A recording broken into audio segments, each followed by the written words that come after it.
Well, first of all, no one wants to go on strike. Strike's the last resort, and teachers and support staff who are also balloting don't want to walk away from the classroom. They know the job they did during the pandemic, educating children either in person or remotely, reinventing their practice so that they could teach online with no training or support to do that. So they know, and they've worked really hard to keep children in education. When you get teachers balloting for strike action, that is a sign of desperation, and the desperation is caused by this.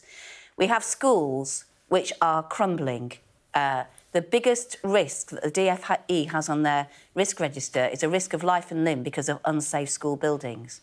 We have a profession where the teachers work the most unpaid overtime of any profession, and where we have 40% of them leaving within 10 years, a third leaving within 5 years. And the teacher training figures come out today, the number of teachers the government's training, we think there will be less than half the government's targets of teachers training. So what that means is that teachers in work have to work so much harder.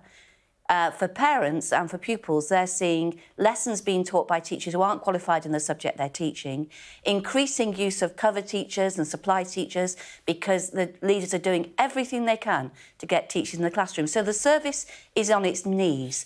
And when teachers vote to go on strike, they do that as a last resort and as a cry for help because there is nowhere else they can go. If we're going to stop this exodus of teachers from the profession, which really affects education standards, because if you're being taught by a teacher who's not qualified in the subject, they can't, however hard they work, do the same job as a teacher who is qualified, then education standards suffer. And this country isn't going to get the growth it needs if it starves education resources.